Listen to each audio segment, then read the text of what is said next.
Hello, and welcome back to Whisper with me, ASMR. Welcome back to the channel, guys. You are so very welcome. If you haven't subscribed already, please make sure to do so.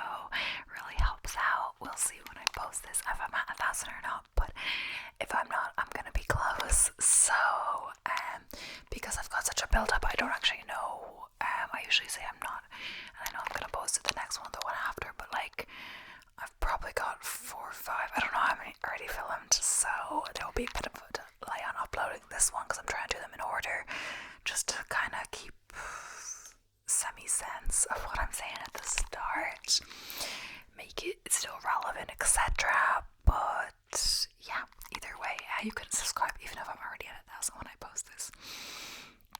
But let's hope it's soon because it's been taking a while. If you want to support me in a different way, you can press the join button beside the subscribe button, a link also in the description. Basically, this gives you access to 2 exclusive videos per month, exclusive badges depending on how long you remember, exclusive emojis, as well as a shout out at the end of every single video. So yeah, consider joining, and as well there's a link to buy me a coffee in the description as well if you're interested.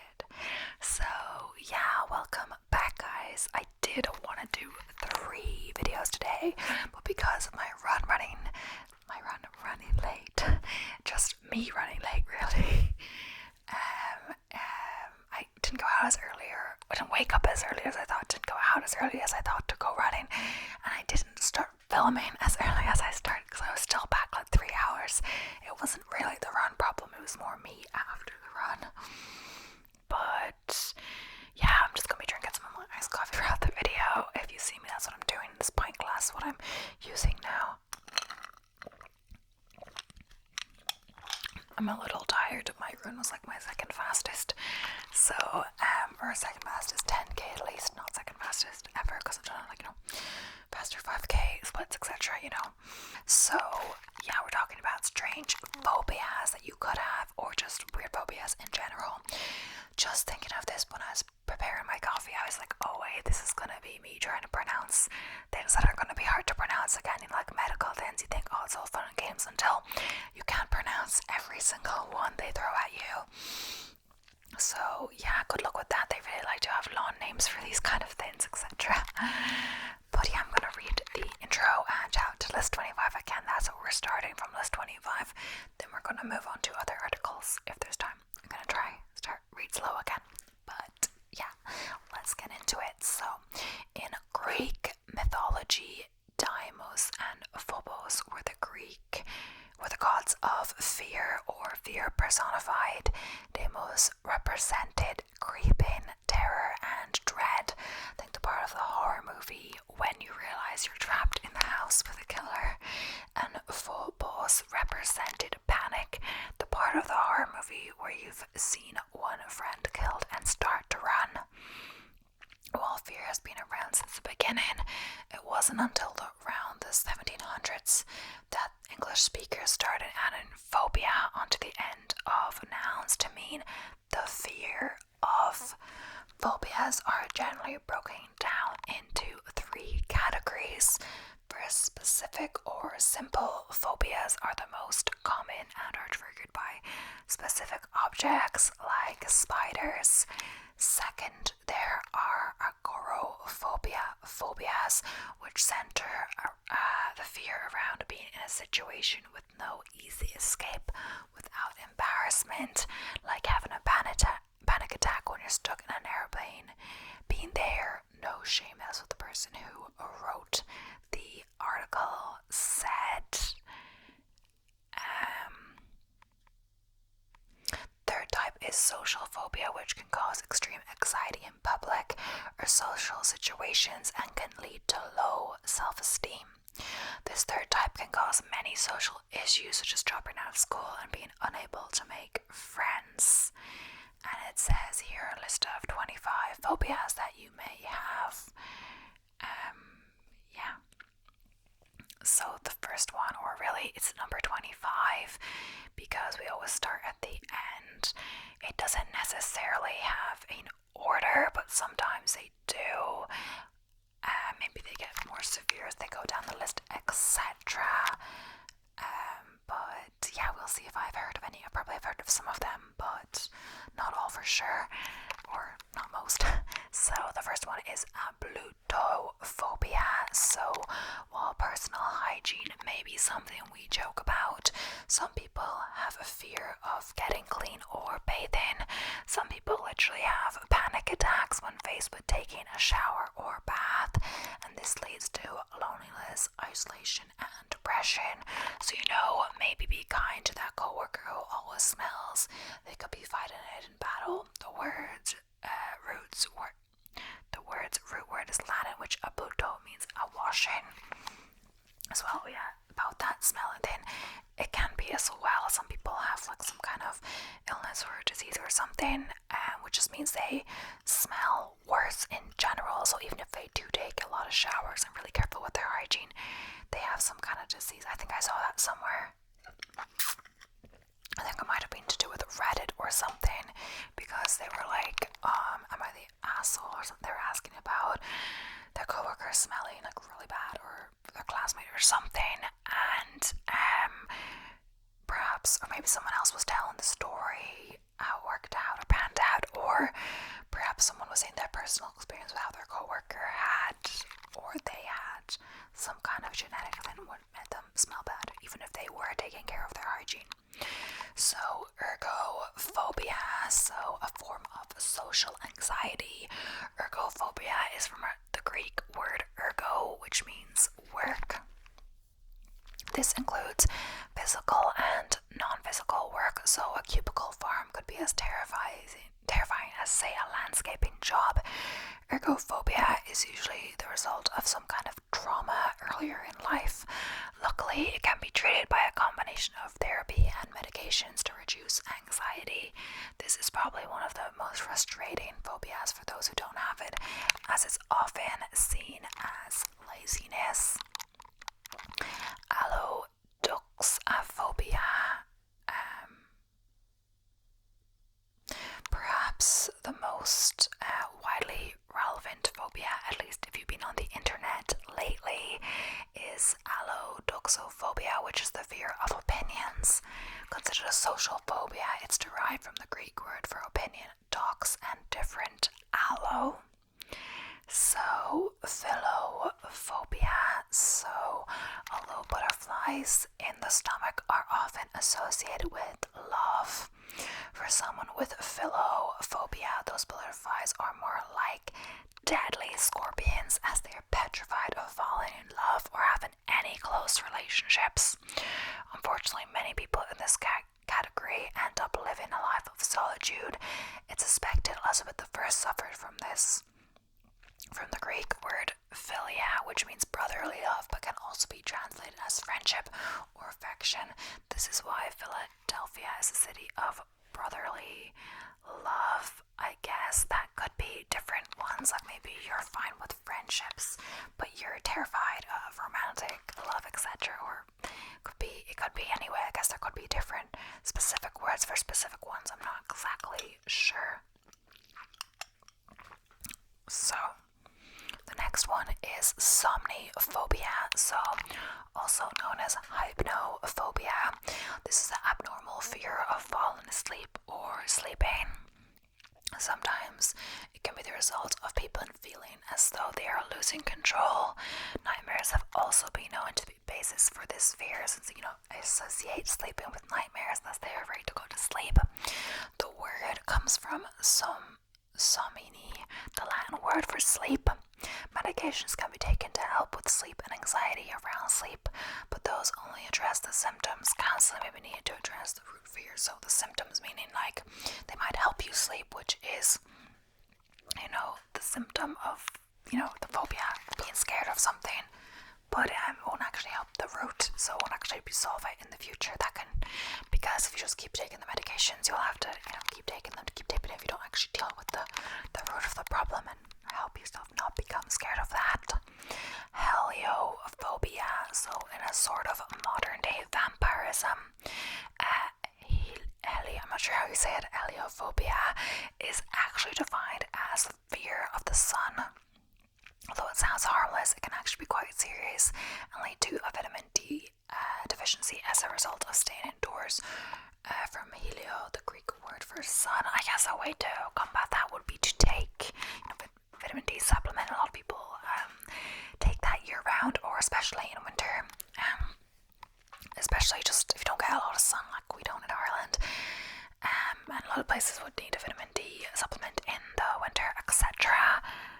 Vitamin D is as well in some foods, right? But it's also from the sun. I think it's one of the things that, one of the vitamins that is harder to find on a vegan diet. The one they recommend you supplement the main two being B12 and vitamin D.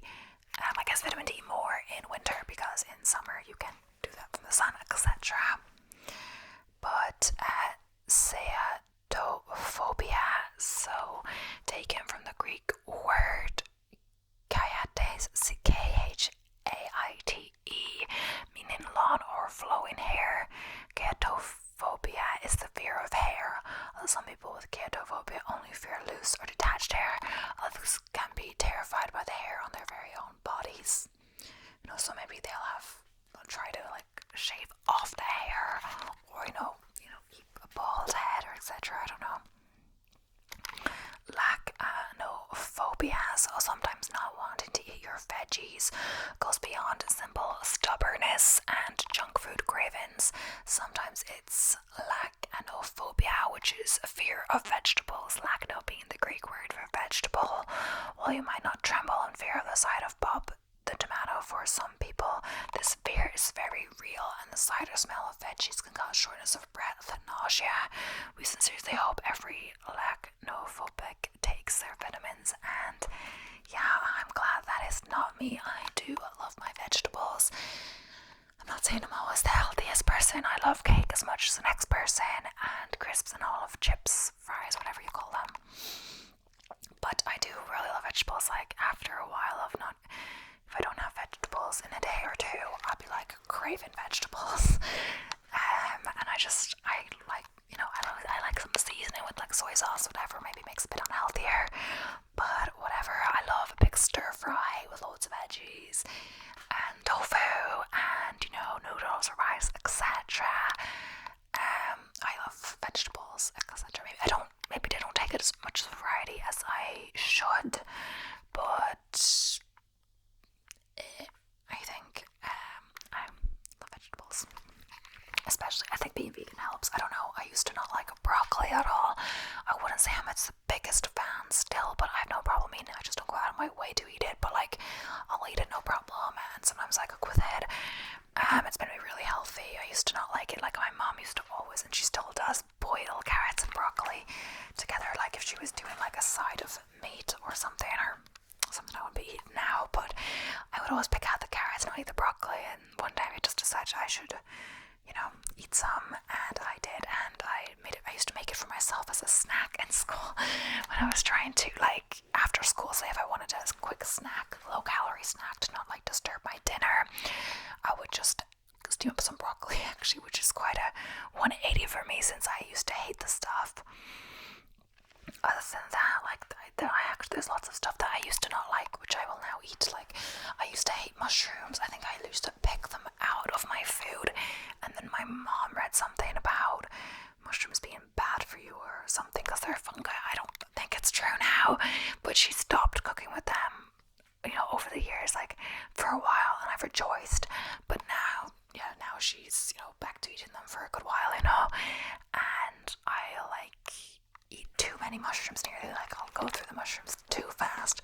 But then we have the opposite problem when mushrooms actually go off quicker than other vegetables, so they get a little ooey, So, but I do love my mushrooms now. So I guess some stuff will be more considered fruit, like bell peppers, etc. So if I love vegetables, etc. And if you've had a really good dish that I've just made yesterday that uses loads of cabbage, so it gets you to have a good bit of cabbage, which is good for you as well. But moving on to the next one.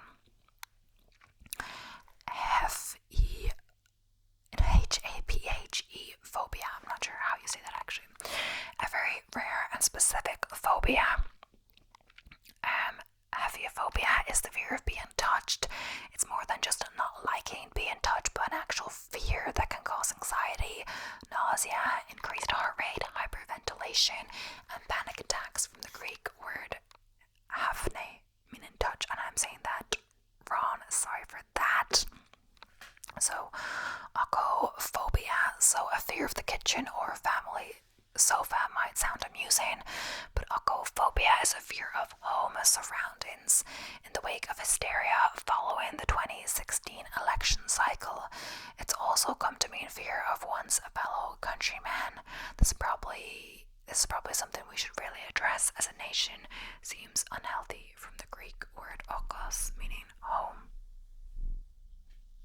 Fear of one's, like, is it fear of like ones, just other people that live near you or live in the same country as you? Is it because they're afraid of people that would vote for Trump while the election cycle?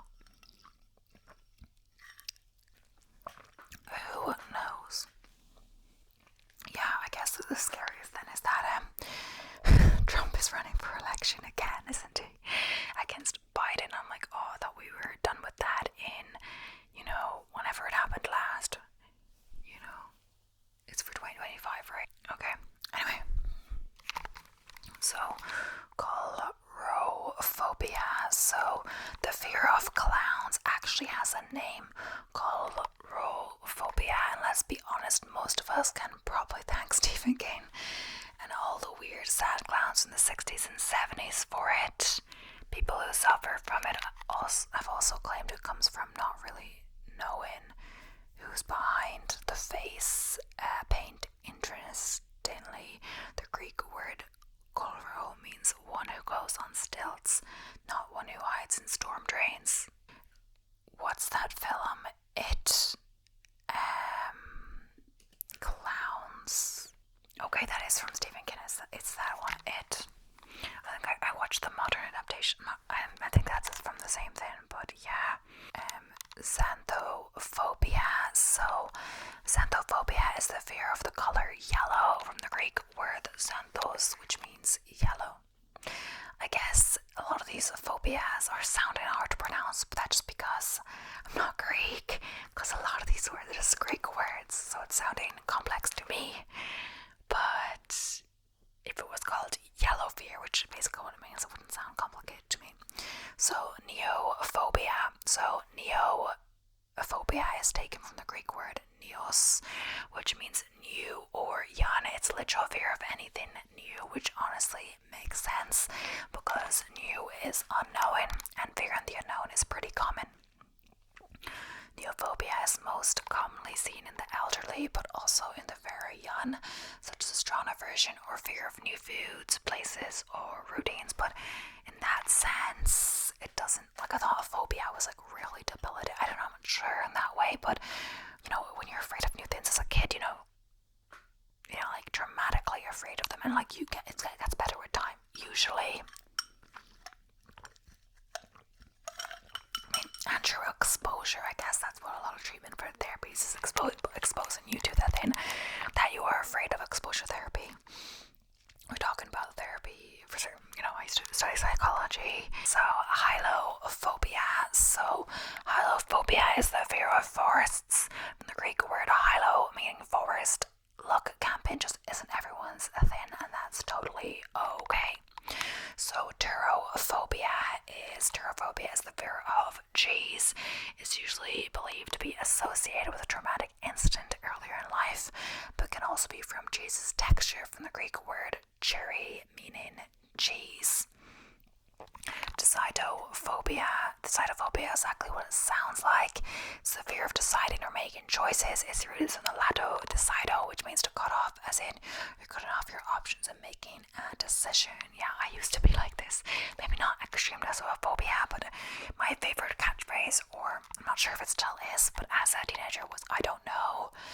Like, people would always want you to try and make decisions or something, even like minuscule things. And I really annoyed one of my friends, and one time I was in the car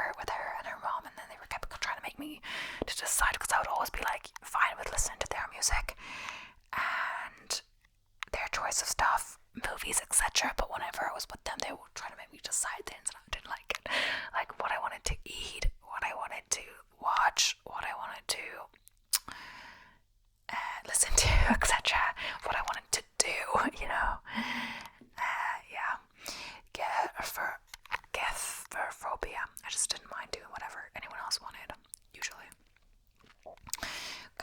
Phobia comes from the Greek word gephera, meaning bridge, and as you've assumed by now, means the fear of bridges. Some people will even pay others to drive them across large bridges, such as this 4-mile Jesper Bay Bridge in Maryland.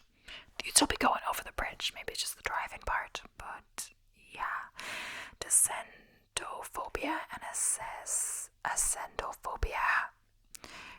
As the names may apply, these are the fears of descending, going down, and ascending, going up. This can apply to elevators, escalators, stairs, even modern inclines. Yeah, I think my friend was scared of escalators. I feel like it nearly transferred to me a little, because when she was so scared when we were there, it made me scared, you know, but I was fine. Triophobia is the fear of small groups of holes, bumps, or even circles. It's actually quite common, I'd say. People with this phobia have anxiety reactions to things like sponges, plants with spores, seeds, and even the pores in their own skin. Reactions vary from mildly uncomfortable to full-on panic. This is a weird phobia. It's actually a very, very common one from the Greek word trypha, meaning hole. Yeah, like see on TikTok, like there's something with like, you know, quite obvious holes or something, and then people in the comments will be suddenly like, oh, my however you say it, my tryptophobia or something. And that's like more people than you would think would say that. So umbrophobia, like I think with the holes like that, it's not exactly pleasant. I think it's fine. Like I'm definitely not afraid of holes. As long as they're not like, you know, holes that you can fall into. I swear I fell into a hole once. Umbrophobia. So I'm only happy when it rains.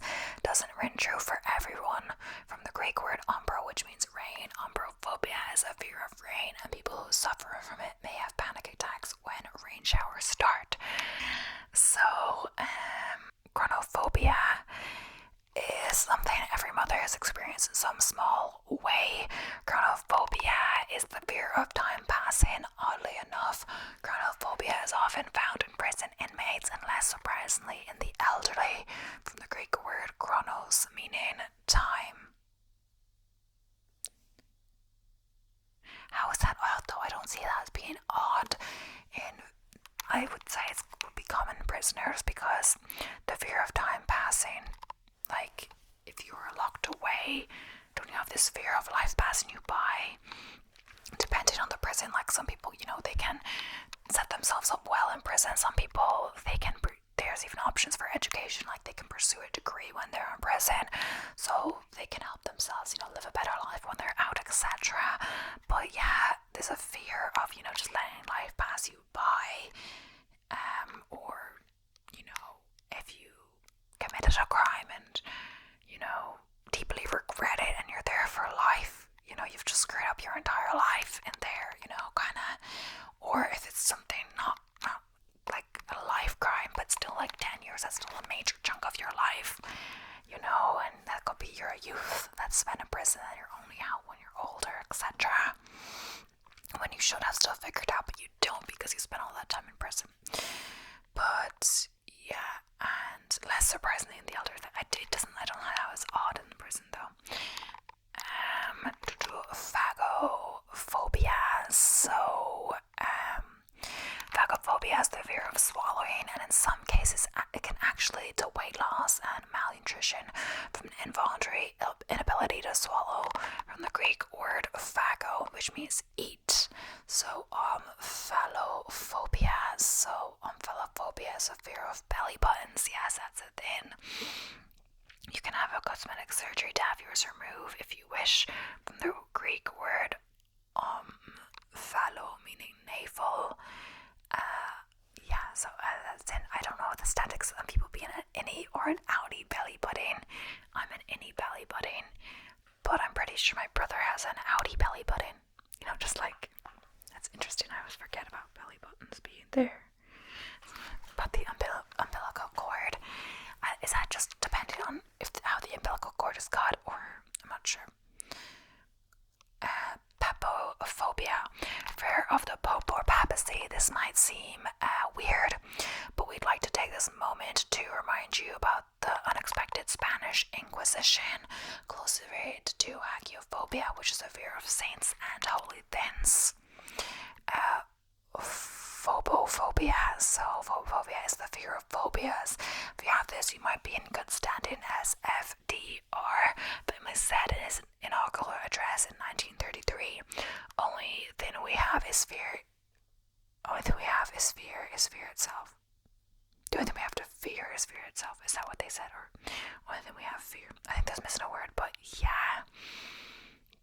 So I think we're gonna finish up with just a few weird phobias. These are weirdest and most rare phobias.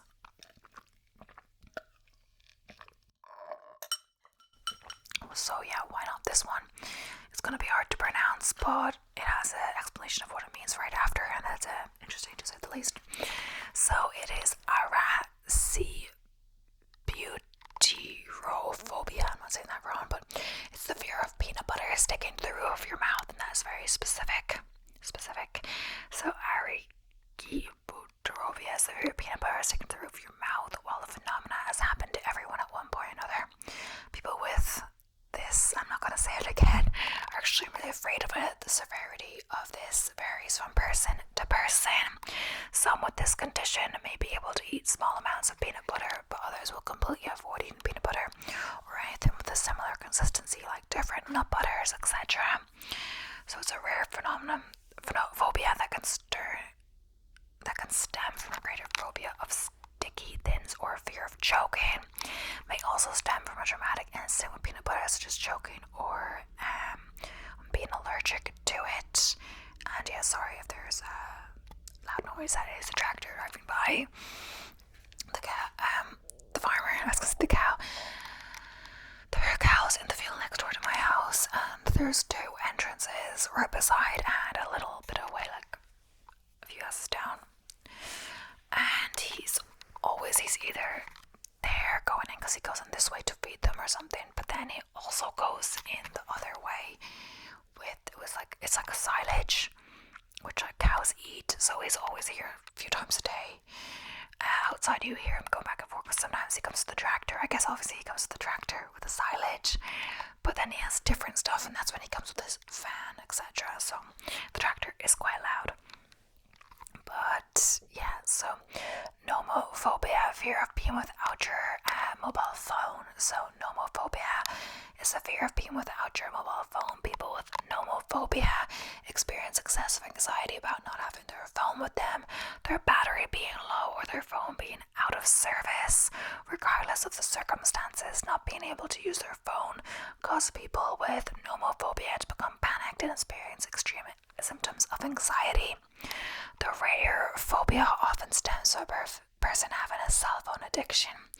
People with this phobia may obsessively check their phones throughout the day and worry they'll miss out on contact with loved ones. While nomophobia is generally classified as a rare phobia, cell phone addiction seems to be fairly common. Recent research has shown that around half of both men and women have anxiety surrounding their cell phones. Further, one study found that 23% of male students were labeled as nomophobic, and almost 77% check their cell phones more than 35 times a day. A group in Italy has suggested that nomophobia could be included as a type of specific phobia. And just because I said male students or whatever it was, that doesn't mean female students don't have anything. I feel like, I mean, that's generalization. Maybe females like their phone more, or like TikTok, etc. But you know, it's both genders. That probably just like the people that were in the study, only males or something, for whatever reason. But arithmophobia, the fear of numbers. Many people grow up dreading math class, but people with arithmophobia have a genuine fear of numbers. People with this fear usually experience anxiety associated with doing math or dealing with numbers in general. in the number symbols. The fear of numbers is also sometimes referred to as numerophobia. Arithmophobia can significantly impair a person's life as difficult to do many tasks or occupations without dealing with numbers. Yeah, so even like, a cashier, like the till and all of that, and maybe balances and, managers and stuff with they do money related tasks, or accountants that everyone want to be an accountant, stuff like that. So plutophobia, fear of money. Many people wish they had more money, but plutophobia is a fear of money or wealth. People with plutophobia may fear wealthy people or fear becoming wealthy themselves. They generally dread money and having to deal with it. People with this fear may potentially sabotage their careers to avoid making more money or becoming wealthy. The fear of becoming wealthy may stem from a fear of the responsibilities and pressures associated with it, or the fear of being the victim of a robbery. And the last one, octophobia, the fear of the number 8. Octophobia is the fear of the number 8. Interestingly, there are a few other known phobias to specific numbers, except for the fear of numbers themselves. Arithmophobia and the fear of the number 13, triskaidekaphobia. People with octophobia fear the symbol 8 as it appears written down, such as in addresses or advertisements. They also can fear objects presented in groups of 8. This rare phobia may come from its resemblance to the infinity sign. It may also come from a traumatic event involving the number 8, such as an accident happened on the 8th of the month. I wonder if that's like with every number though as well. It could be different numbers too, but I guess people can't really be afraid of anything really. But I think that's about the end of today's video. I kind of want to get another one done. I don't really want to film it, but I want to have it done just because when I'm going away it'll be handy to have not have to stuff in all the videos at the end. If I don't make it, I will decide to do like every 3 days or stuff, even if I schedule all my uploads. I can always change when I actually upload them. If it's before the scheduled date, you can change what you have on the YouTube page. So we will see, because I said every 2 days, and my mom was saying you could even do every 3 days, etc. So that I don't have to do too many in advance, because I'm gonna have to film them all and edit them. I'm just realizing that now because of when I went to Belfast, because I realized it was a condensed trip because we weren't there for a few nights. But I realized with the running, I'm going to be doing a bit less, apart from the marathon, I'm going to be less running because I'm going to be in the taper, so I'll go on a few runs, but I'll only have a few K to do at a time. But still, I want to explore and do all of that and make the most of it. So in the evening, I don't want to be worried about editing, because sometimes it actually does take me longer than I think to do everything, But I want to just focus on enjoying the time I have there. So I'll, if anything, in the evening, I'll bring my laptop or whatever, but I'll just watch a show or etc. to, calm down after the day, etc. So if I want to do this, I'm going to have everything edited before I go, which will be good. So thank you so much for watching. I hope you enjoy. Please don't forget to subscribe